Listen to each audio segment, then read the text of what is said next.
59 374 45 41 ਇਹਨਾਂ ਸਾਰਿਆਂ ਦਾ ਬਹੁਤ ਬਹੁਤ ਧੰਨਵਾਦ। ਜੇਕਰ ਤੁਸੀਂ ਜਾਂ ਕੋਈ ਹੋਰ ਕਾਰੋਬਾਰ ਇਸ ਪ੍ਰੋਗਰਾਮ ਨੂੰ ਸਪਾਂਸਰ ਕਰਨਾ ਚਾਹੁੰਦੇ ਹੋ, ਸੰਪਰਕ ਕਰੋ 408 722 7698 ਦੇ ਉੱਤੇ।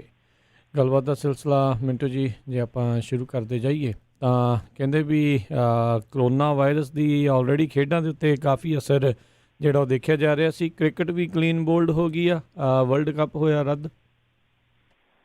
ਹਾਂਜੀ ਬਿਲਕੁਲ, ਇਹਨੇ ਸਾਰੇ ਹੀ ਬੋਲਡ ਕੀਤੇ ਪਏ ਆ। ਤੇ ਕ੍ਰਿਕਟ ਵੀ ਤੇ ਸਭ ਤੋਂ ਪਹਿਲਾਂ ਮੇਰੇ ਖਿਆਲ ਦੇ ਨਾਲ ਰਗੜੀ ਗਈ ਸੀ, ਕਿਉਂਕਿ ਜਦੋਂ ਇਹ ਸਭ ਕੁਛ ਆਇਆ, ਜਦੋਂ ਪੂਰੇ ਸੰਸਾਰ ਦੇ ਵਿੱਚ ਕਰੋਨਾ ਜਿਹੜਾ ਉਹ ਮਾਰ ਖੋਰਾ ਹੋਇਆ, ਤੇ ਉਸ ਵੇਲੇ ਵੀ ਕ੍ਰਿਕਟ ਚੱਲੀ ਜਾਂਦੀ ਸੀ। ਆਸਟ੍ਰੇਲੀਆ ਤੇ ਨਿਊਜ਼ੀਲੈਂਡ ਖੇਡਣ ਡਏ ਸੀ ਮੇਰੇ ਖਿਆਲ ਦੇ ਨਾਲ, ਤੇ ਅਫਰੀਕਾ ਤੇ ਭਾਰਤ ਖੇਡਦੇ ਪਏ ਸਨ। ਜੀ ਵਿੱਚ ਵਿਚਾਲੇ ਹੀ ਸਾਰਾ ਕੁਛ ਹੋ ਗਿਆ, ਛੱਡ ਕੇ ਮਟਰ ਪਨੀਰ ਨਿਕਲ ਗਏ ਸਾਰੇ ਜਿਹੜੇ ਇੱਕ ਦੂਜੇ ਦੇਸ਼ਾਂ ਦੇ ਵਿੱਚ ਖੇਡਦੇ ਪਏ ਸਨ। ਤਾਂ ਉਸ ਤੋਂ ਬਾਅਦ ਸੰਭਾਵਨਾ ਸੀ ਕਿ ਅੱਜ ਨਹੀਂ ਤੇ ਭਲਕੇ ਕੰਮ ਚੱਲ ਪਊਗਾ, ਭਲਕੇ ਨਹੀਂ ਪਰਸੋਂ। ਪਰ ਹੁਣ ਜਿਹੜੀ ਕਿ ਇਸ ਸਾਲ ਦੀ ਸਭ ਤੋਂ ਵੱਡੀ, ਜੇ ਆਪਾਂ ਕਹੀਏ ਕਿ ਕ੍ਰਿਕਟ ਦੀ ਵੰਨਗੀ ਹੋਣ ਜਾ ਰਹੀ ਸੀਗੀ, T20 ਵਰਲਡ ਕੱਪ, ਤੇ ਉਹ ਤਕਰੀਬਨ ਤੈਅ ਹੋ ਗਿਆ ਵਾ ਕਿ T20 ਵਰਲਡ ਕੱਪ ਹੈ ਜਿਹੜਾ ਸੰਸਾਰ ਕੱਪ ਇਸ ਮਰਤਬਾ ਨਹੀਂ ਹੋਣਾ। ਪਰ ਉਹਦੇ ਵਿੱਚ ਕੀ ਆ ਕਿ ਇੱਕ ਮਤਲਬ ਕਿ ਜਿੱਦਾਂ ਜਿਹੜੀ IPL ਕੈਂਸਲ ਹੋਈ ਸੀਗੀ ਉਸ ਵੇਲੇ, ਜਦੋਂ ਕਰੋਨਾ ਦੀ ਇਹਨਾਂ ਨੇ ਸਭ ਤੋਂ ਪਹਿਲਾਂ ਆਹਟ ਸੁਣੀ ਔਰ ਉਸ ਤੋਂ ਬਾਅਦ ਕਦਮ ਚੁੱਕੇ ਫੌਰੀ ਤੌਰ ਤੇ, ਤਾਂ ਉਹਦੇ ਵਿੱਚ ਸਭ ਤੋਂ ਪਹਿਲਾ ਵੱਡਾ ਈਵੈਂਟ ਇੰਡੀਆ ਦੇ ਵਿੱਚ ਇਹ ਪ੍ਰਭਾਵਿਤ ਹੋਇਆ ਸੀ। ਤਾਂ ਕੁਝ ਲੋਕ ਇਹਨੂੰ ਦੇਖ ਰਹੇ ਆ ਕਿ BCCI ਨੇ ਆਪਣਾ ਰੁਤਬਾ ਹੈ ਜਿਹੜਾ ਉਹਦਾ ਇੱਕ ਬਹੁਤ ਵਜ਼ਨਦਾਰ ਰੁਤਬਾ ਹੈ ਕ੍ਰਿਕਟ ਜਗਤ ਦੇ ਵਿੱਚ, ਤਾਂ ਉਸ ਰੁਤਬੇ ਨੂੰ ਇਸਤੇਮਾਲ ਕੀਤਾ ਵਾ ਇਸ ਕਰਕੇ ਕਿ IPL ਲਈ ਇੱਕ ਵਿੰਡੋ ਤਲਾਸ਼ੀ ਜਾਵੇ।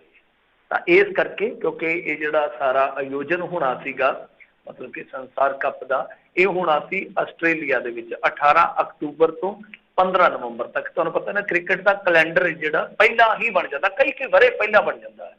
ਕਿਸੇ ਵੀ ਸਾਲ ਦਾ ਜੋ ਕ੍ਰਿਕਟ ਦਾ ਸੀਜ਼ਨ ਹੁੰਦਾ ਉਹਦਾ ਕੈਲੰਡਰ ਜਿਹੜਾ ਕਾਫੀ ਸਾਲ ਪਹਿਲਾਂ ਬਣ ਜਾਂਦਾ ਹੈ। ਤਾਂ ਇਹ ਹੁਣ ਸਮਝਿਆ ਜਾ ਰਿਹਾ ਕਿ ਜਿਹੜੀ IPL ਉਸ ਸਮੇਂ ਕੈਂਸਲ ਹੋਈ ਸੀਗੀ ਮਾਰਚ ਅਪ੍ਰੈਲ ਦੇ ਵਿੱਚ, ਤਾਂ ਹੋ ਸਕਦਾ ਹੈ ਕਿ ਇਹਨੂੰ ਹੁਣ ਅੱਗੇ ਲਿਜਾ ਕੇ ਮਤਲਬ ਕਿ ਜਿਹੜਾ ਇਹ ਕੈਲੰਡਰ ਦਾ ਖਾਲੀ ਹੋ ਗਿਆ ਹਿੱਸਾ, ਮਤਲਬ ਕਿ ਜਿਵੇਂ ਮੈਂ ਤੁਹਾਨੂੰ ਦੱਸਿਆ ਅਕਤੂਬਰ ਤੋਂ ਨਵੰਬਰ ਤੱਕ ਸੰਸਾਰ ਕੱਪ ਹੋਣਾ ਸੀਗਾ, ਤਾਂ ਇਹ ਵਿੰਡੋ ਜਿਹੜੀ ਆ ਉਹ IPL ਲਈ ਬਣ ਸਕਦੀ ਹੈ। ਤਾਂ ਇੱਕ ਇਹ ਸਵਾਲ ਰਹੇਗਾ ਕਿਉਂਕਿ IPL ਤੁਹਾਨੂੰ ਪਤਾ ਕਿ ਬਹੁਤ ਵੱਡਾ ਈਵੈਂਟ ਆ, ਬੜੀ ਕਮਾਈ ਹੁੰਦੀ ਆ ਉਹਦੇ ਚੋਂ। ਤਾਂ ਭਾਰਤ ਦੇ ਵਿੱਚ ਤੇ ਜੇ ਦਰਸ਼ਕ ਨਹੀਂ ਹੋਣਗੇ ਤੇ ਉਹਦਾ ਖੜਾਏ ਦਾ ਤੇ ਉਹਦਾ ਨਾ ਖੜਾਏ ਦਾ ਕੋਈ ਫਾਇਦਾ ਨਹੀਂ ਹੈ। ਬਹੁਤਾ ਜ਼ਿਆਦਾ ਜਿਹੜਾ ਉਹ ਇਸ ਚੀਜ਼ ਦਾ ਅਸਰ ਨਹੀਂ ਪੈਣਾ, ਮਤਲਬ ਕਿ ਹੁੰਦਾ ਜਾਂ ਨਹੀਂ ਹੁੰਦਾ, ਕਿਉਂਕਿ ਬਹੁਤ ਜ਼ਿਆਦਾ ਲੋਕ ਕ੍ਰਿਕਟ ਵੇਖਦੇ ਆ। ਤਾਂ ਹੁਣ ਦੱਸਦੇ ਆ ਕਿ UAE ਦੇ ਵਿੱਚ ਸ਼ਾਇਦ ਇਹ ਮਾਮਲਾ ਜਿਹੜਾ ਉਹ ਜਾ ਕੇ ਸੁਲਟ ਜਾਏਗਾ। UAE ਦੇ ਵਿੱਚ ਤੁਹਾਨੂੰ ਪਤਾ ਕਈ ਨਿਊਟਰਲ ਜਾ ਕੇ ਦੇਸ਼ ਵੀ ਖੇਡ ਲੈਂਦੇ ਆ, ਨਿਊਟਰਲ ਵੈਨਿਊ ਬਣਾ ਕੇ ਖੇਡ ਲੈਂਦੇ ਆ। ਤਾਂ ਇਹ ਵੀ ਇੱਕ ਸੰਭਾਵਨਾ ਹੈ। ਬਾਕੀ ਦੇਖੋ ਕੀ ਬਣਦਾ। ਤੇ ਦੂਜੀ ਗੱਲ ਜਿਹੜੀ ਆ ਕਰੋਨਾ ਨਾਲ ਜੁੜੀਆਂ ਕੁਛ ਖਬਰਾਂ ਸੀਗੀਆਂ, ਤਾਂ ਉਹਦੇ ਵਿੱਚ ਇਹ ਆ ਕਿ ਸੀਰੋ ਸਰਵੇਖਣ ਦਾ ਖੁਲਾਸਾ ਹੋਇਆ। ਦਿੱਲੀ 'ਚ ਵਧੇਰੇ ਕਹਿੰਦੇ ਆ ਕਿ ਕਰੋਨਾ ਪੀੜਤ ਜਿਹੜੇ ਮਰੀਜ਼ ਆ ਉਹ ਬਿਨਾਂ ਲੱਛਣ ਵਾਲੇ, ਮਤਲਬ ਕਿ ਇਹ ਇੱਕ ਤਰ੍ਹਾਂ ਨਾਲ ਕਹਿ ਲਓ ਕਿ ਚੰਗੀ ਚੀਜ਼ ਵੀ ਆ ਕਿ ਐਂਟੀਬੋਡੀ ਹੈ ਉਹਨਾਂ ਦੇ ਵਿੱਚ।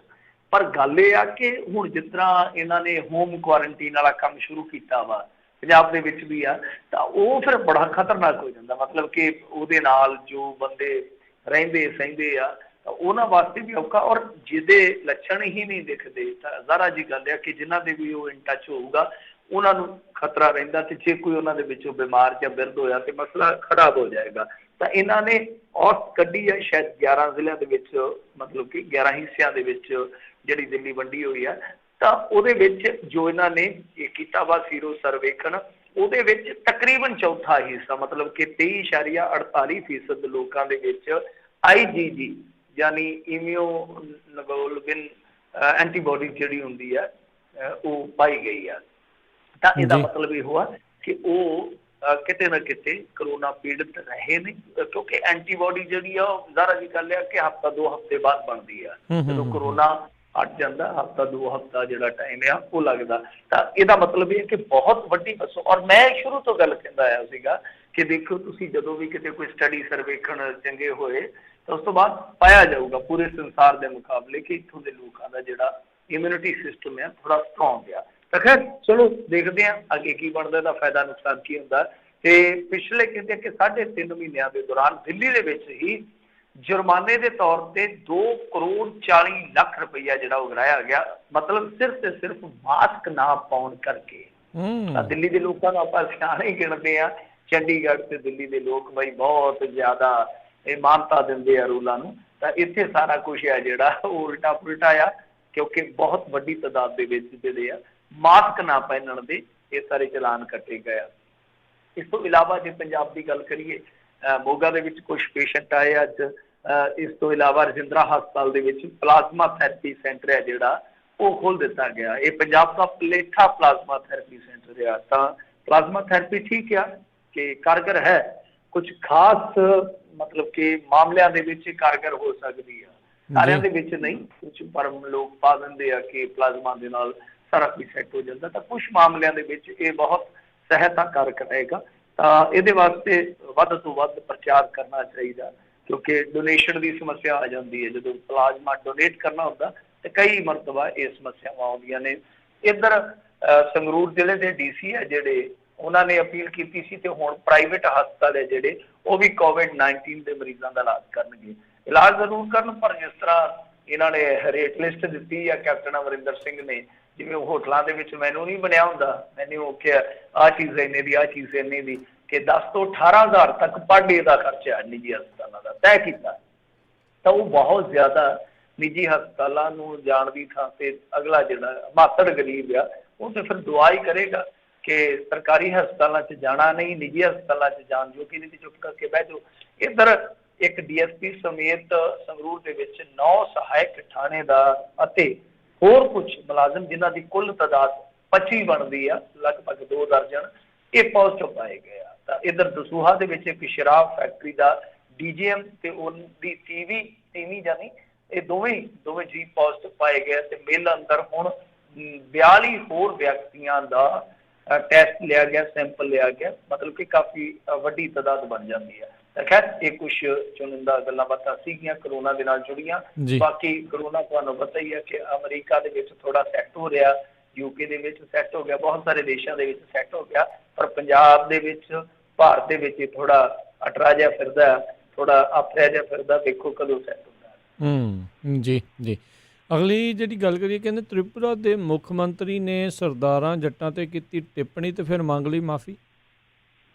ਦੇਖੋ ਇਹ ਨਾ ਜਿੱਦਾਂ ਕਹਿ ਲਈਏ ਕਿ ਕੁਝ ਲੋਕ ਐਸੇ ਹੁੰਦੇ ਆ ਜਿਹੜੇ ਜਮਾਂਦਰੂ ਹੀ ਨਾ ਅਕਲ ਦੇ ਨਾਲ ਲਾਗ ਡਾਟ ਰੱਖਦੇ ਆ ਕਿ ਭਾਜਪਾ ਦੇ ਵਿੱਚ ਇਹਨਾਂ ਦੀ ਅੱਛੀ ਖਾਸੀ ਤਾਦਾਦ ਆ।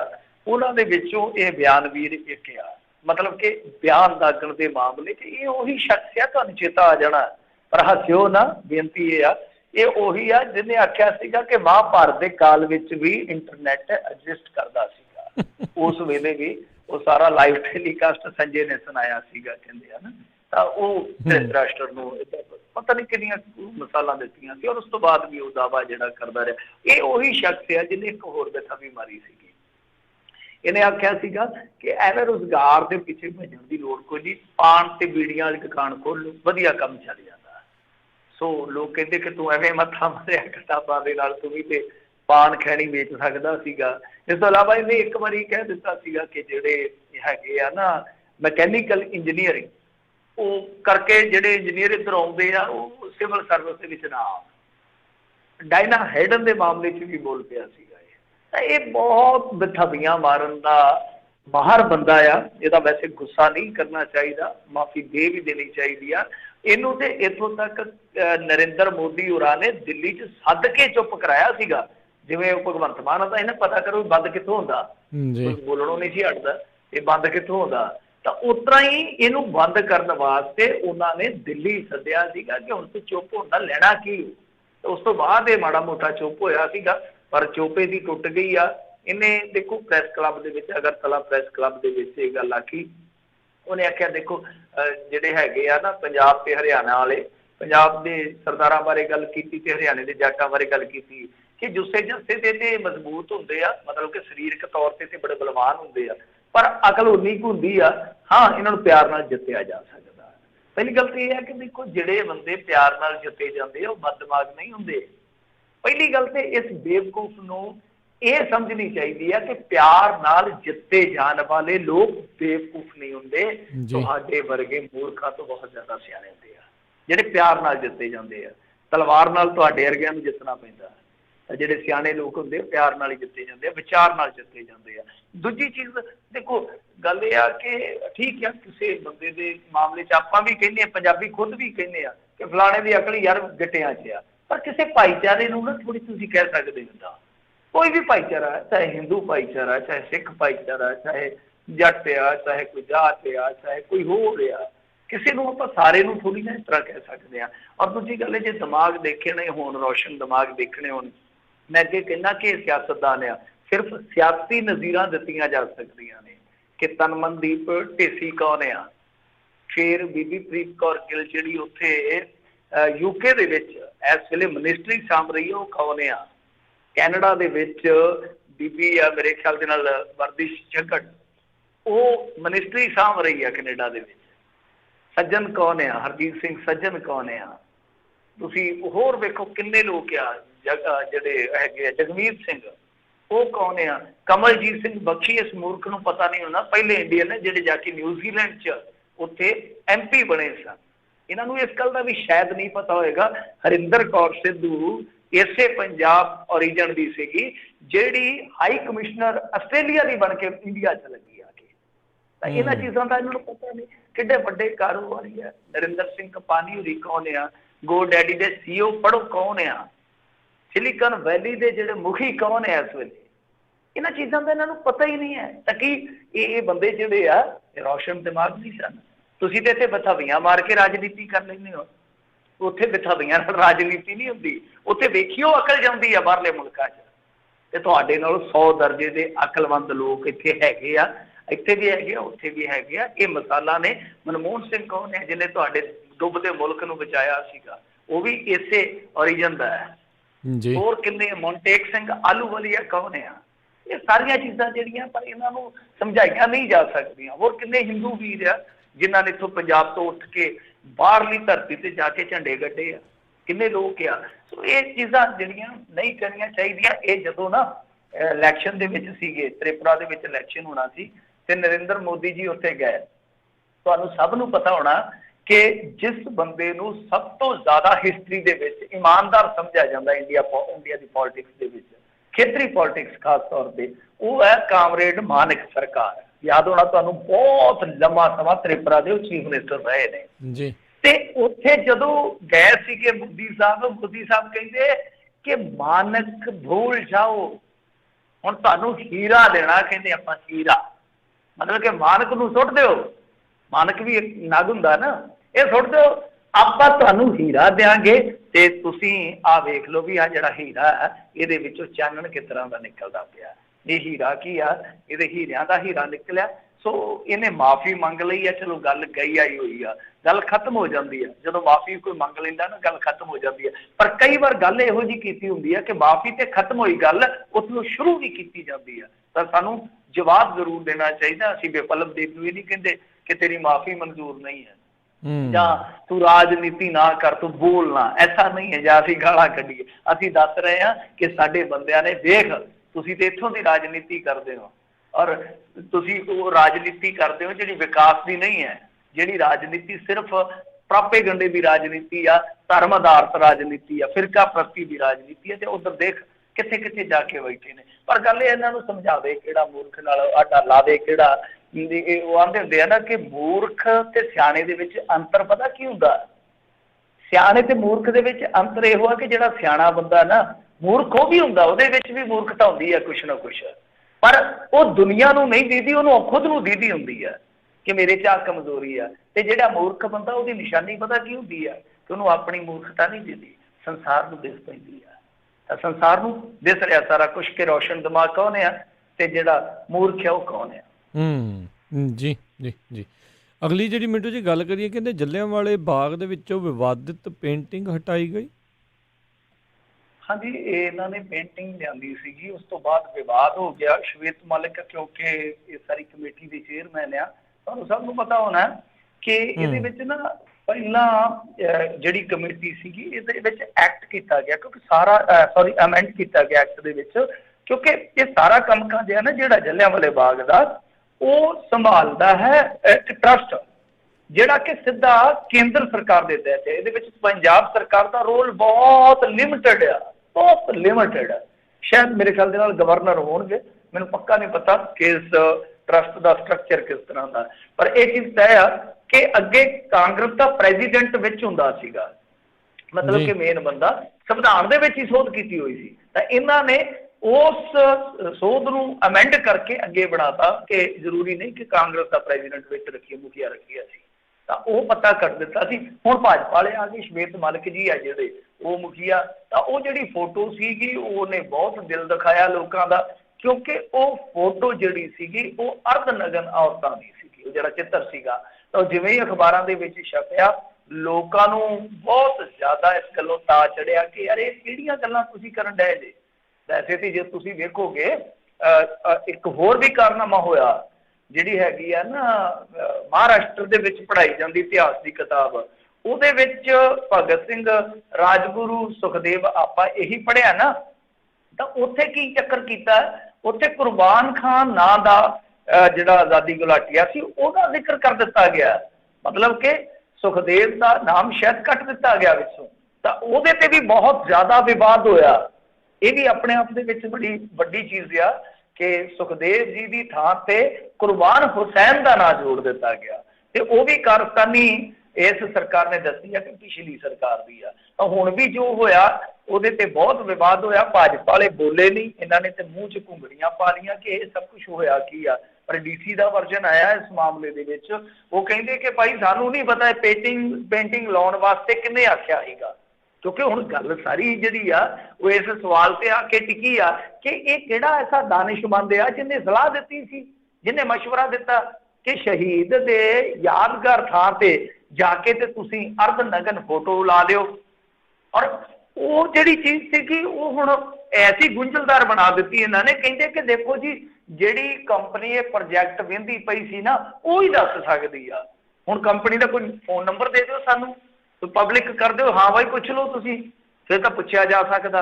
ਹੁਣ ਕੰਪਨੀ ਦਾ ਕੋਈ ਨਾਮ ਹੀ ਨਹੀਂ ਦੱਸ ਰਿਹਾ ਕਿ ਕਿਹੜੀ ਕੰਪਨੀ ਸੀਗੀ ਜਿਹਦੇ ਕੋਲ ਇਸ ਤਰ੍ਹਾਂ ਦਾ ਠੇਕਾ ਸੀ। ਔਰ ਸ਼ਵੇਤ ਮਲਿਕ ਉੱਥੇ ਦੇਖੋ ਢਿੱਡ ਕੱਢ ਕੇ ਖਲੋਤੇ ਸਨ, ਇੱਕ ਤਾਣ ਕੇ ਖਲੋਤੇ ਸਨ, ਘੱਟੋ ਘੱਟ ਅੱਖਾਂ ਤੇ ਕੰਮ ਕਰਦੀਆਂ ਸੀ। ਚਲੋ ਹੁਣ ਮੂੰਹ ਤੇ ਤਾਂ ਉੱਥੇ ਖੋਪੇ ਜਿਹੇ ਚਾੜੇ ਹੁੰਦੇ, ਸਭ ਨੇ ਤੁਹਾਨੂੰ ਪਤਾ ਹੀ ਆ, ਮਾਸਕ ਚਾੜੇ ਹੁੰਦੇ ਆ, ਤੇ ਅੱਖਾਂ ਤੇ ਜਿਹੜੀਆਂ ਉਹ ਤੇ ਬੰਦੇ ਦੀਆਂ ਉਗੜੀਆਂ ਹੁੰਦੀਆਂ ਨੇ ਨਾ, ਉਹ ਹੀ ਉੱਥੇ ਦੇਖ ਕੇ ਕਹਿੰਦੇ ਕਿ ਹਾਂ ਭਾਈ ਆਹ ਕੀ ਲਾਉਣ ਡਏ ਜੀ ਇੱਥੇ। ਠੀਕ ਆ, ਤੁਸੀਂ ਜਨਤਾ ਦੀਆਂ ਗੁਫਾਵਾਂ ਜੋ ਵੀ ਦਿਖਾਉਣੀਆਂ ਦਿਖਾਈ ਚਲੋ ਜਿੱਥੇ ਦਿਖਾਉਣੀਆਂ, ਪਰ ਉੱਥੇ ਇਹ ਤੇ ਵੇਖੋ ਨਾ ਕਿ ਜਲਿਆਂਵਾਲੇ ਬਾਗ ਦੇ ਵਿੱਚ ਵੜਦਿਆਂ ਇੱਕ ਬੱਚਾ ਵੀ ਜਿਹੜਾ ਨਾ ਉਹ ਮਾਂ ਦੇ ਨਾਲ ਜਿੱਦ ਕਰਨੋਂ ਹਟ ਜਾਂਦਾ ਜਾ ਕੇ। ਇਹਨਾਂ ਉੱਥੇ ਜਾ ਕੇ ਬੰਦਾ ਜਿਹੜਾ ਵਿਰਾਗਮਈ ਹੋ ਜਾਂਦਾ ਹੈ ਗੋਲੀਆਂ ਦੇ ਨਿਸ਼ਾਨ ਵੇਖ ਕੇ। ਜਿਹੜਾ ਬੱਚਾ ਸੁਰਤ ਸੰਭਲਿਆ ਹੁੰਦਾ ਨਾ ਉਹ ਵੀ ਜਜ਼ਬਾਤੀ ਹੋ ਜਾਂਦਾ। ਤੇ ਤੁਸੀਂ ਇਹ ਕਿਹੜੀਆਂ ਕਰਤੂਤਾਂ ਕਰਦੇ ਹੋ? ਠੀਕ ਹੈ, ਚਲੋ ਗਲਤੀ ਹੋਈ ਆ, ਜਿਹੜੀ ਕੰਪਨੀ ਤੋਂ ਗਲਤੀ ਹੋਈ ਆ ਘੱਟੋ ਘੱਟ ਉਹਦੇ ਤੋਂ ਤੁਸੀਂ ਸਪਸ਼ਟੀਕਰਨ ਤੇ ਦਬਾਓ ਨਾ ਕਿ ਹਾਂ ਭਾਈ ਜਾਣੇ ਅਣਜਾਣੇ ਚ ਸਾਥੋਂ ਗਲਤੀ ਹੋ ਗਈ ਆ। ਔਰ ਦੂਜੀ ਗੱਲ ਇੱਕ ਤੇ ਹੋਰ ਸੁਣੀ ਅਸੀਂ, ਦੱਸਦੇ ਕਿ ਵੇਖੋ ਆਪਾਂ ਹਿਸਟਰੀ ਚ ਆਈਓ ਪੜ੍ਹਿਆ ਨਾ ਕਿ ਇੱਕੋ ਗੇਟ ਸੀ, ਇੱਕੋ ਗੇਟ ਆ ਕੇ ਬੰਦ ਕਰਕੇ ਅੰਗਰੇਜ਼ਾਂ ਨੇ, ਗੋਰਿਆਂ ਨੇ ਉੱਥੇ ਸਾਡੇ ਬੰਦੇ ਮਾਰ ਦਿੱਤੇ ਤੇ ਲਾਸ਼ਾਂ ਦੇ ਢੇਰ ਲੱਗ ਗਏ। ਹੁਣ ਦੱਸਦੇ ਕਿ ਪਿਛਵਾੜੇ ਥਾਣੀ ਇੱਕ ਗੇਟ ਹੋਰ ਖੋਲਿਆ ਜਾ ਰਿਹਾ ਯਾਦਗਾਰ ਦੇ ਵਿੱਚ। ਇਹ ਤੇ ਹਿਸਟਰੀ ਨੂੰ ਚੇਂਜ ਕਰਨ ਵਾਲੀ ਗੱਲ ਹੈ ਨਾ, ਹਿਸਟਰੀ ਨੂੰ ਬਦਲਣ ਵਾਲੀ ਗੱਲ ਆ। ਕਿਉਂਕਿ ਆਪਾਂ ਇਹੀ ਪੜ੍ਹਦੇ ਤੇ ਇਹੀ ਸੁਣਦੇ ਆਏ ਕਿ ਗੇਟ ਇੱਕ ਸੀ, ਤਾਂ ਹੋਰ 200 ਸਾਲ 300 ਸਾਲ ਪਾ ਕੇ ਕੀ ਪੀੜ੍ਹੀ ਸਾਡੀ ਸਵਾਲ ਨਹੀਂ ਕਰੂਗੀ ਕਿ ਹਾਂ ਭਾਈ ਜੇ ਗੇਟ ਕੋਈ ਹੋਰ ਸੀਗਾ ਤੇ ਉੱਥੋਂ ਭੱਜ ਵਗ ਜਾਂਦੇ ਇੱਕ ਵਾਰੀ, ਫਿਰ ਵੇਖੀ ਜਾਂਦੀ ਜੋ ਕੁਛ ਹੁੰਦਾ।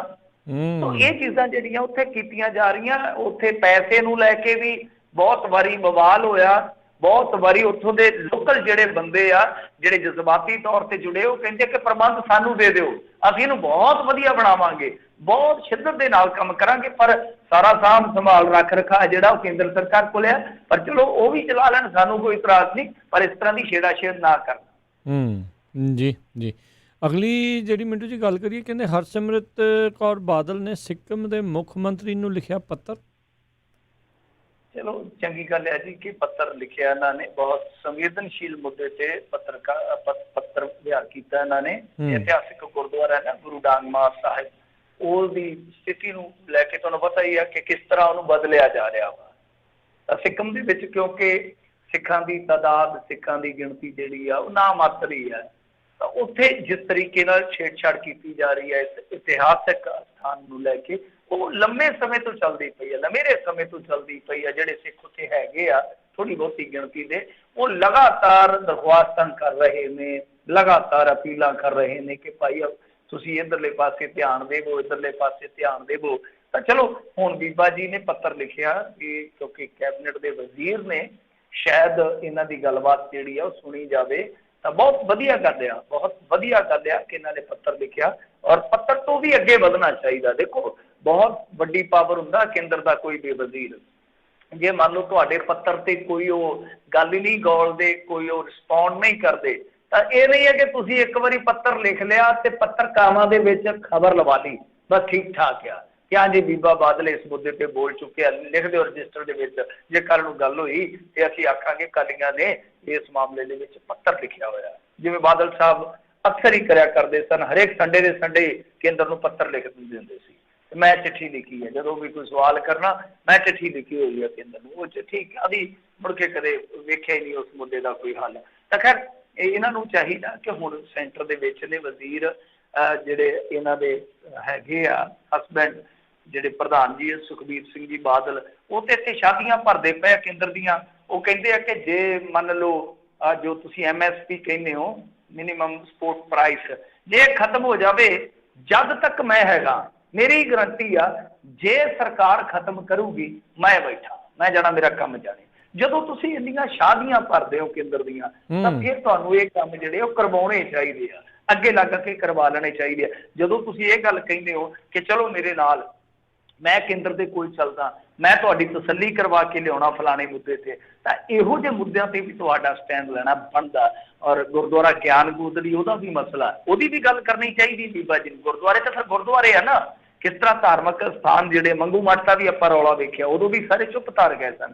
ਤਾਂ ਇਹ ਚੀਜ਼ ਜਿਹੜੀ ਆ ਉਹ ਕਰਨੀ ਚਾਹੀਦੀ ਆ। ਪੰਜਾਬ ਤੋਂ ਬਾਹਰ ਜਿਹੜੇ ਧਾਰਮਿਕ ਸਥਾਨ ਆ, ਤੁਸੀਂ ਉਹਨਾਂ ਵਾਸਤੇ ਬਿਲਕੁਲ ਜਿਵੇਂ ਇਹ ਕੰਮ ਕੀਤਾ ਤੁਸੀਂ ਗੁਰੂ ਨਾਨਕ ਮੱਠ ਸਾਹਿਬ ਦਾ, ਤਾਂ ਇਸੇ ਤਰ੍ਹਾਂ ਹੀ ਤੁਸੀਂ ਉਧਰ ਵੀ ਵੇਖੋ, ਕਿਉਂਕਿ ਕੇਂਦਰ ਦੇ ਵਿੱਚ ਤੁਹਾਨੂੰ ਭੇਜਣ ਦਾ ਫਾਇਦਾ ਹੀ ਇਹ ਹੈ ਨਾ, ਜੇ ਤੁਹਾਨੂੰ ਸਿੱਖ ਵੋਟ ਬਹੁ ਗਿਣਤੀ 'ਚ ਪੈਂਦੀ ਆ, ਤੁਸੀਂ ਆਪ ਕਲੇਮ ਕਰਦੇ ਹੋ ਕਿ ਅਸੀਂ ਸਿੱਖਾਂ ਦੇ ਨੁਮਾਇੰਦੇ ਆ, ਤੇ ਫਿਰ ਫਾਇਦਾ ਤਾਂ ਇਹੀ ਹੈ ਨਾ ਕਿ ਜਿੱਥੇ ਗਾਂ ਸਿੱਖ ਜਿਹੜੇ ਆ ਬਹੁਤ ਘੱਟ ਗਿਣਤੀ 'ਚ, ਬਹੁਤ ਘੱਟ ਤਾਦਾਦ 'ਚ ਨੇ, ਤਾਂ ਤੁਸੀਂ ਉਹਨਾਂ ਦੇ ਹਿੱਤਾਂ ਦਾ ਖਿਆਲ ਰੱਖੋ। ਜਿੱਥੇ ਕਿਤੇ ਨੁਕਸਾਨ ਹੁੰਦਾ, ਜਿੱਥੇ ਕਿਤੇ ਉਹਨਾਂ ਦੇ ਨਾਲ ਵਧੀਕੀ ਹੁੰਦੀ ਆ, ਉੱਥੇ ਹਿੱਕ ਡਾ ਕੇ ਖਲੋਵੋ। ਜੀ ਜੀ, ਅਗਲੀ ਜਿਹੜੀ ਆਪਾਂ ਮਿੰਟੂ ਜੀ ਗੱਲ ਕਰਦੇ ਜਾਈਏ ਤਾਂ ਕਹਿੰਦੇ ਪ੍ਰਿੰਸੀਪਲ ਚੀਫ ਸੈਕਟਰੀ ਦੇ ਅਹੁਦੇ ਦੀ ਸੁਰੇਸ਼ ਕੁਮਾਰ ਨੇ ਮੁੜ ਕੁਰਸੀ ਛੱਡੀ ਆ। ਹਾਂਜੀ ਦੇਖੋ, ਚਰਚੇ ਤੇ ਇਹੋ ਹੀ ਚੱਲਦੇ ਪਏ ਆ। ਹਾਲ ਦੀ ਘੜੀ ਪੁਸ਼ਟੀ ਨਹੀਂ ਹੋ ਪਾਈ ਕਿਉਂਕਿ ਉਹਨਾਂ ਨੇ ਖੁਦ ਪੁਸ਼ਟੀ ਨਹੀਂ ਕੀਤੀ ਇਸ ਚੀਜ਼ ਦੀ ਹਾਲ ਦੀ ਘੜੀ, ਪਰ ਚਰਚਾ ਹੈ ਕਿਉਂਕਿ ਕਹਿੰਦੇ ਆ ਕਿ 11 ਕੁ ਵਜੇ ਉਹਨਾਂ ਨੇ ਸਟਾਫ ਵੀ ਹੈ ਜਿਹੜਾ ਕੱਲ ਦਿੱਤਾ ਆਪਣਾ। ਵੈਸੇ ਇਹ ਰੁੱਸ ਜਾਂਦੇ ਆ, ਪਹਿਲਾਂ ਵੀ ਤੁਹਾਨੂੰ ਚੇਤੇ ਹੋਣਾ, ਇੱਕ ਵਾਰੀ ਰੁੱਸ ਕੇ ਘਰ ਬਹਿ ਗਏ ਸਨ। ਤਾਂ ਕੈਪਟਨ ਅਮਰਿੰਦਰ ਸਿੰਘ ਇਹਨਾਂ ਦੇ ਘਰ ਗਏ ਸੀਗੇ, ਕਿਉਂਕਿ ਇਹ ਦੇਖੋ ਮੈਂ ਵੀ ਇੱਕ ਮਰਤਬਾ ਗਿਆ ਸੀਗਾ, ਮੈਂ ਵੀ ਵੇਖਿਆ ਕਿ ਤਕਰੀਬਨ ਸਰਕਾਰ ਇਹੋ ਹੀ ਚਲਾਉਂਦੇ ਨੇ, ਪਰਦੇ ਦੇ ਪਿੱਛੇ ਸਰਕਾਰ ਇਹੀ ਚਲਾਉਂਦੇ ਆ। ਤਾਂ ਸਰਕਾਰ ਨੇ ਇਹ ਇੱਕ ਤਰ੍ਹਾਂ ਦੀ। ਤਾਂ ਦੂਜੇ ਪਾਸੇ ਇੱਕ ਵਾਰੀ ਫੇਰ ਹੋਇਆ ਸੀ ਇਸ ਤਰ੍ਹਾਂ, ਇਹਨਾਂ ਨੇ ਅਸਤੀਫਾ ਦੇਤਾ, ਇਹ ਖਬਰ ਆ ਗਈ ਸੀਗੀ। ਉਸ ਤੋਂ ਬਾਅਦ ਫੇਰ ਮਨਾਇਆ ਗਿਆ ਇਹਨਾਂ ਨੂੰ। ਉਦੋਂ ਮੇਰੇ ਖਿਆਲ ਦੇ ਨਾਲ ਇੱਕ ਵਾਰੀ ਇਹ ਜਾਪਾਨ ਵੀ ਚਲ ਗਏ ਸਨ ਕੁਛ ਦਿਨਾਂ ਦੀ ਯਾਤਰਾ ਤੇ। ਤਾਂ ਉਸ ਤੋਂ ਬਾਅਦ ਚਲੋ ਫੇਰ ਕੰਮ ਚੱਲਿਆ। ਹੁਣ ਫੇਰ ਚਰਚਾ ਆ ਗਈ ਆ ਕਿ ਅਸਤੀਫਾ ਇਹਨਾਂ ਨੇ ਦੇ ਦਿੱਤਾ ਵਾ। ਤੇ ਦੇਖੋ, ਅਸਤੀਫਾ ਦੇਣ ਦਾ ਕਾਰਨ ਜਿਹੜਾ ਉਹ ਇੱਕੋ ਹੀ ਰਿਹਾ ਹਮੇਸ਼ਾ, ਜਦੋਂ ਅੱਗੇ ਵੀ ਚਰਚਾ ਚੱਲਦੀ ਸੀਗੀ ਕਿ ਜੋ CMO ਆ, ਜਿਹੜਾ ਉੱਥੇ ਮਾਹੌਲ ਆ, ਮੈਂ ਜਿਵੇਂ ਤੁਹਾਨੂੰ ਕਿਹਾ ਕਿ ਕੈਪਟਨ ਅਮਰਿੰਦਰ ਸਿੰਘ ਸਰਕਾਰ ਚਲਾਉਣ 'ਚ ਬਹੁਤਾ ਜ਼ਿਆਦਾ ਇੰਟਰਸਟ ਨਹੀਂ ਰੱਖਦੇ। ਉਹਨਾਂ ਦੀ ਸਰਕਾਰ ਵਰਚੁਅਲ ਸਰਕਾਰ ਬਣ ਚੁੱਕੀ ਹੈ ਇਸ ਵੇਲੇ। ਜੇ ਤੁਸੀਂ ਦੇਖੋਗੇ ਨਾ ਤਾਂ ਸਭ ਕੁਛ ਹੈ ਜਿਹੜਾ ਆਨਲਾਈਨ ਹੀ ਚੱਲੀ ਜਾਂਦਾ ਕੰਮ। ਪਰ ਉਸ ਦਫ਼ਤਰ ਦੇ ਵਿੱਚ ਦੱਸ ਲਿਆ ਕਿ ਇੱਕ ਗਰੁੱਪ ਐਸਾ ਹੈ ਜੋ ਸੁਰੇਸ਼ ਕੁਮਾਰ ਨੂੰ ਲਾਇਕ ਨਹੀਂ ਕਰਦਾ। ਇਹਨਾਂ ਦੀ ਨਿਯੁਕਤੀ ਨੂੰ ਜਿਹੜਾ ਚੈਲੰਜ ਕੀਤਾ ਗਿਆ ਸੀ ਹਾਈ ਕੋਰਟ ਦੇ ਵਿੱਚ, ਉਹਦੇ ਵਿੱਚ ਵੀ ਇਹੋ ਗੇਮ ਸਮਝੀ ਗਈ ਕਿ ਇਹਨਾਂ ਦੇ ਆਪਣੇ ਅਫਸਰਾਂ ਦਾ ਹੀ ਹੱਥ ਸੀਗਾ। ਹੁਣ ਵੀ ਦੱਸਦੇ ਆ ਕਿ ਕੁਝ ਮਾਮਲੇ ਜਿਹੜੇ ਪੈਰਵਾਈ ਨੂੰ ਲੈ ਕੇ ਉਹ ਵੀ ਕਿਤੇ ਨਾ ਕਿਤੇ ਇਹੋ ਹੀ ਸੰਕੇਤ ਦਿੰਦੇ ਆ, ਯਾਨੀ ਅਸਲ ਦੇ ਵਿੱਚ ਮਾਹੌਲ ਹੀ ਐਸਾ ਬਣਿਆ ਹੋਇਆ। ਹੁਣ ਦੇਖੋ ਕੀ ਸੱਚਾਈ ਹੈ। ਇਹ ਸਾਰੇ ਕਿਆਫੇ ਆ, ਸਾਰੇ ਕਿਆਸ ਰਾਈਆਂ ਦੇ ਹਿੱਸੇ ਆ। ਕਿਆ ਹੋ ਗਿਆ ਜੀ, ਅਸਤੀਫਾ ਦੇ ਦਿੱਤਾ ਗਿਆ, ਅਸਤੀਫਾ ਪਤਾ ਨਹੀਂ ਪ੍ਰਵਾਨ ਹੋਊਗਾ ਜਾਂ ਨਹੀਂ। ਸੋ ਇਹ ਸਾਰਾ ਕੁਛ ਹੈ ਜਿਹੜਾ ਉਹ ਸਮਾਂ ਹੀ ਤੈਅ ਕਰੂਗਾ। ਜੀ ਜੀ, ਅਗਲੀ ਗੱਲ ਕਰੀਏ ਧਰਮਸੋਧ ਉਹਨਾਂ ਦਾ ਬਿਆਨ ਆ, ਕਹਿੰਦੇ ਵੀ ਜਿਹੜੇ ਗਲਤ ਅਨੁਸੂਚਿਤ ਜਾਤੀ ਸਰਟੀਫਿਕੇਟ ਬਣਾ ਕੇ ਲਾਭ ਲੈਣ ਵਾਲੇ ਉਹਨਾਂ ਤੇ ਹੋਵੇਗੀ ਕਾਨੂੰਨੀ ਕਾਰਵਾਈ। ਦੇਖੋ ਇਹ ਜਿਹੜੇ ਹੈਗੇ ਆ ਨਾ ਸਾਧੂ ਸਿੰਘ ਧਰਮਸੋਤ, ਇਹਨਾਂ ਨੇ ਕਰਨਾ ਕਰਾਉਣਾ ਕੁਛ ਨਹੀਂ ਨਾ। ਮੈਂ ਲਾਇਆ ਸਾਹਿਬ ਇਹ ਵੀ ਬਸ ਨਾ ਬਿਆਨ ਵੀਰ ਹੀ ਆ, ਬਸ ਇਹਨਾਂ ਨੇ ਵੀ ਬਿਆਨ ਹੀ ਦਾਗਣਾ ਹੁੰਦਾ, ਬਿਆਨ ਦਾਗ ਦਿੰਦੇ ਆ। ਜਾਂ ਕਿਤੇ ਨੀਂਹ ਪੱਥਰ ਵੇਖ ਲੈਣ ਤੇ ਉਹਦੇ ਤੇ ਇਹਨਾਂ ਦਾ ਨਾਂ ਨਾ ਲਿਖਿਆ ਹੋਵੇ ਤੇ ਉੱਥੇ ਅੱਗ ਬਬੂਲਾ ਹੋ ਜਾਂਦੇ ਆ, ਹੋਰ ਕੁਛ ਨਹੀਂ ਕਰ ਜੋਗੇ ਅੱਗੇ। ਇਹ ਇਹਨਾਂ ਮੰਤਰੀਆਂ ਦਾ ਲਾਇਆ ਅਸੀਂ ਹਿਸਾਬ ਕਿਤਾਬ ਪੰਜਾਬ ਦੇ ਵਿੱਚ ਜਿਹੜਾ ਹਾਲ ਬਣਿਆ ਪਿਆ। ਖੈਰ ਚਲੋ ਚੰਗੀ ਗੱਲ ਹੈ ਜੇ ਕਾਰਵਾਈ ਕਰਦੇ ਤੇ ਠੀਕ ਆ। ਹੁਣ ਪੈਨਸ਼ਨਰਾਂ ਦਾ ਵੀ ਮੁੱਦਾ ਇਹਨਾਂ ਨੇ ਚੁੱਕਿਆ ਹੋਇਆ, ਕਹਿੰਦੇ ਕਿ ਜਿਨ੍ਹਾਂ ਨੇ ਫੇਕ ਬੁੱਢੇ ਬਣ ਕੇ ਪੈਨਸ਼ਨ ਹਾਸਲ ਕੀਤੀ ਅਸੀਂ ਉਹਨਾਂ ਤੋਂ ਵਸੂਲੀ ਕਰਾਂਗੇ।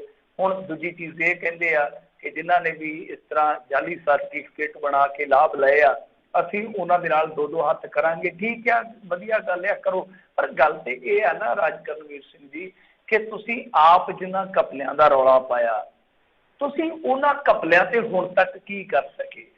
ਠੀਕ ਹੈ ਨਾ। ਇੱਕ ਤਾਂ ਹੁੰਦਾ ਹੈ ਕਿ ਦੇਖੋ ਜੀ ਅਸੀਂ ਸਰਕਾਰ ਦੇ ਵਿੱਚ ਆਏ, ਉੱਥੇ ਸਾਨੂੰ ਆ ਕੇ ਪਤਾ ਲੱਗਾ ਕਿ ਹਾਂ ਗੜਬੜੀ ਹੋਈ ਆ, ਤੇ ਆਪਾਂ ਵੀ ਕਹਾਂਗੇ ਹਾਂ ਯਾਰ ਘੱਟੋ ਘੱਟ ਇਹਨਾਂ ਨੇ ਪਤਾ ਲਾਇਆ, ਆਉਣ ਵਾਲੇ ਸਾਲ 'ਚ 1.5 ਸਾਲ 'ਚ 2 ਸਾਲ 'ਚ ਇਹਦੇ ਤੇ ਕਾਰਵਾਈ ਵੀ ਕਰ ਦੇਣਗੇ। ਪਰ ਜਿਨ੍ਹਾਂ ਮਾਮਲਿਆਂ ਦੇ ਵਿੱਚ ਇਹਨਾਂ ਨੇ ਆਪੋਜੀਸ਼ਨ 'ਚ ਰਹਿ ਕੇ ਰੌਲਾ ਪਾਇਆ ਉਹਨਾਂ ਤੇ ਵੀ ਕੱਖ ਨਹੀਂ ਕਰ ਸਕੇ। ਉਦਾਹਰਨ ਦੇ ਤੌਰ ਤੇ ਦੇਖੋ ਜਿਹੜਾ ਹੈਗਾ ਸੀਗਾ ਨਾ ਸਕਾਲਰਸ਼ਿਪ ਵਾਲਾ ਮਾਮਲਾ, ਤੁਹਾਨੂੰ ਸਭ ਨੂੰ ਪਤਾ ਹੋਣਾ, ਪੋਸਟ ਮੈਟ੍ਰਿਕ ਸਕਾਲਰਸ਼ਿਪ ਸਕੈਮ ਹੈ, ਪੂਰੇ ਇੰਡੀਆ 'ਚ ਸਕੈਮ ਹੈ ਤੇ ਧੜੱਲੇ ਨਾਲ ਪੰਜਾਬ ਦੇ ਵਿੱਚ ਵੀ ਹੋਇਆ। ਹੁਣ ਤੇ ਚਲੋ ਰਕਮ ਦਾ ਰੌਲਾ ਪੈ ਗਿਆ, ਕੇਂਦਰ ਸਰਕਾਰ ਨੇ ਆਪਣੀ ਪਾਲਿਸੀ ਚੇਂਜ ਕਰ ਦਿੱਤੀ। ਗਰੀਬ ਦੇ ਬੱਚੇ ਕਿੱਥੇ, ਦੇਖੋ ਜੀ ਕਿਸੇ ਨੂੰ ਜਿਹੜੇ ਅਮੀਰ ਆ ਉਹਨਾਂ ਨੂੰ ਪੜ੍ਹਦੇ ਸਿਖਾਉਂਦੇ ਨੇ, ਉਹ ਕੁਛ ਨਾ ਕੁਛ ਕਰ ਦਿੰਦੇ ਆ। ਸੋ ਹੁਣ ਤੇ ਉਹ ਜਿਹੜੀ ਸਾਰੀ ਸਕੀਮ ਆ, ਸਮੁੱਚੀ ਸਕੀਮ ਆ ਜਿਹੜੀ ਉਹ ਅੱਧ ਵਾਟੇ 'ਚ ਲਮਕਦੀ ਪਈ ਆ। ਤਾਂ ਉਸ ਵੇਲੇ ਪੈਸਾ ਬਹੁਤ ਆਉਂਦਾ ਸੀਗਾ ਕੇਂਦਰ ਵੱਲੋਂ। ਤਾਂ ਹੋਇਆ ਕਿ ਇੱਕ ਗਰੀਬ ਬੱਚਾ ਉਹਦੇ 3 ਥਾਂ ਤੇ 4 ਥਾਵਾਂ ਤੇ ਕਾਗਜ਼ ਅੱਗੇ ਵੰਡ ਕੇ ਇਹਨਾਂ ਨੇ ਦਾਖਲੇ ਵਿਖਾ ਕੇ ਮੋਟਾ ਘਪਲਾ ਕੀਤਾ। ਔਰ ਖੁਦ ਮੇਰੇ ਖਿਆਲ ਦੇ ਨਾਲ ਜਿਹੜੇ ਡਿਪਟੀ ਚੀਫ ਮਿਨਿਸਟਰ ਸਨ ਉਸ ਵੇਲੇ ਦੇ ਸੁਖਬੀਰ ਸਿੰਘ ਜੀ ਬਾਦਲ, ਉਹਨਾਂ ਨੇ ਆਖਿਆ ਕਿ ਮੈਂ ਵਿਜੀਲੈਂਸ ਤੋਂ ਜਾਂਚ ਕਰਾਉਂ ਤੇ ਇਕੱਲੇ ਨੂੰ ਸਜ਼ਾ ਦਊਂ। ਤੇ ਕੀ ਸਜ਼ਾ ਦਿੱਤੀ? ਬਾਅਦ ਦੇ ਵਿੱਚ ਇਹਨਾਂ ਨੇ ਆਖਿਆ ਨਹੀਂ ਤੁਸੀਂ ਸਜ਼ਾ ਕੀ ਦੇਣੀ ਹੈ, ਸਜ਼ਾ ਅਸੀਂ ਦਿਆਂਗੇ। ਤੇ ਦੇਖ ਲਓ ਹੁਣ ਕਹਿੰਦੇ ਕਿ ਜਿਨ੍ਹਾਂ ਨੇ ਫੇਕ ਸਰਟੀਫਿਕੇਟ ਬਣਾ ਕੇ ਲਾਭ ਹਾਸਲ ਕੀਤੇ ਆ ਅਸੀਂ ਉਹਨਾਂ ਤੇ ਕਾਰਵਾਈ ਕਰਾਂਗੇ। ਤੇ ਜਿਨ੍ਹਾਂ ਨੇ ਕਰਤਾ ਸਾਰਾ ਕੁਛ, ਜਿਨ੍ਹਾਂ ਬਾਰੇ ਤੁਸੀਂ ਜਾਣਦੇ ਹੋ ਤੇ ਰੌਲਾ ਪਾਉਂਦੇ ਰਹੇ ਹੋ, ਜਾਂ ਤੇ ਦੱਸ ਦਿਓ ਕਿ ਉਦੋਂ ਰੌਲਾ ਤੁਹਾਡਾ ਝੂਠਾ ਸੀ।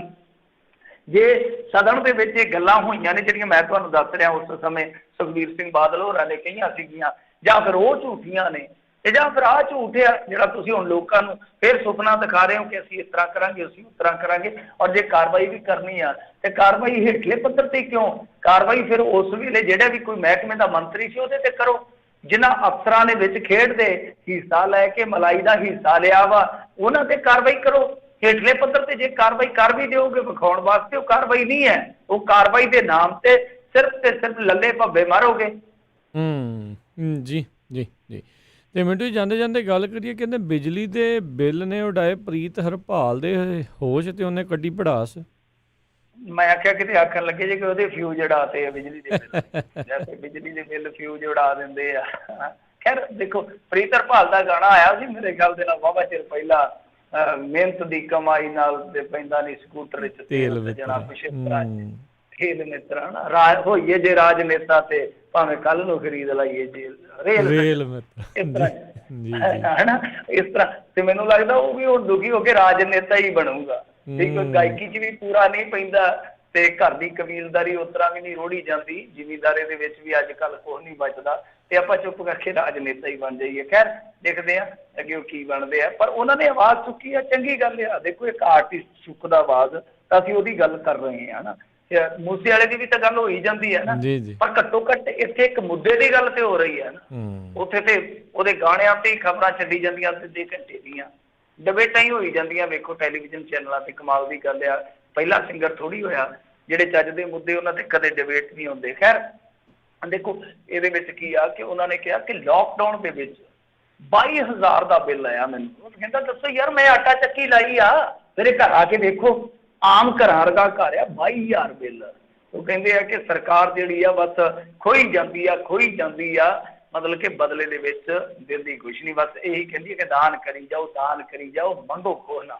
ਇਸ ਤੋਂ ਪਹਿਲਾਂ ਵੀ ਕੁਝ ਆਰਟਿਸਟ ਨੇ ਜਿੱਦਾਂ ਤਾਪਸੀ ਪੰਨੂ ਆ, ਵੀਰਦਾਸ ਹੈ, ਪੂਜਾ ਬੇਦੀ, ਇਹਨਾਂ ਨੇ ਵੀ ਆਪਣੇ ਬਿਜਲੀ ਦੇ ਬਿੱਲ ਸ਼ੇਅਰ ਕੀਤੇ ਆ, ਪਰ ਪੰਜਾਬੀ ਇੰਡਸਟਰੀ 'ਚੋਂ ਪਹਿਲਾ ਕਲਾਕਾਰ ਆ ਜਿਨੇ ਇੱਕ ਤਰ੍ਹਾਂ ਨਾਲ ਕਹੀਏ ਕਿ ਮਹਿੰਗਾਈ ਤੇ ਹੀ ਨਹੀਂ ਸਰਕਾਰ ਤੇ ਵੀ ਚੋਟ ਕੀਤੀ। ਹਾਲਾਂਕਿ ਪ੍ਰੀਤ ਹਰਪਾਲ ਦਾ ਵਿਵਾਦ ਵੀ ਕਾਫੀ ਸਰਗਰਮ ਰਿਹਾ ਸੀਗਾ, ਤੁਹਾਨੂੰ ਯਾਦ ਹੋਣਾ ਪਿਛਲੇ ਦਿਨੀ ਤਾਂ ਅਕਾਲ ਤਖਤ ਸਾਹਿਬ ਤੇ ਜਾ ਕੇ ਮਾਫੀ ਵੀ ਮੰਗ ਕੇ ਆਇਆ।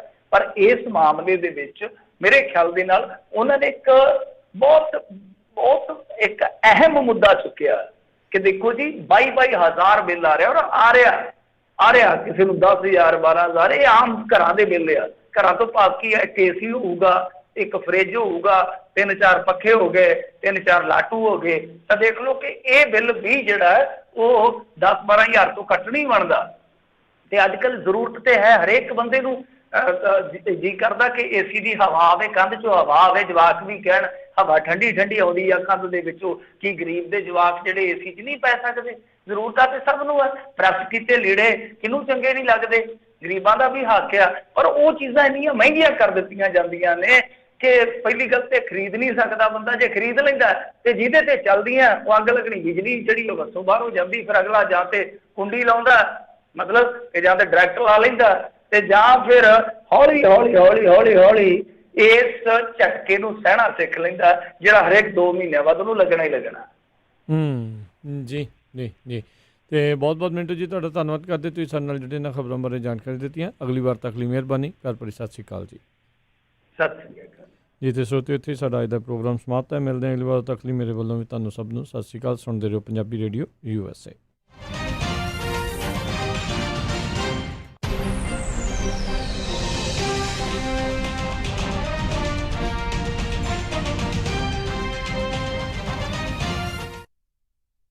ਤੁਸੀਂ ਸੁਣ ਰਹੇ ਹੋ ਪੰਜਾਬੀ ਰੇਡੀਓ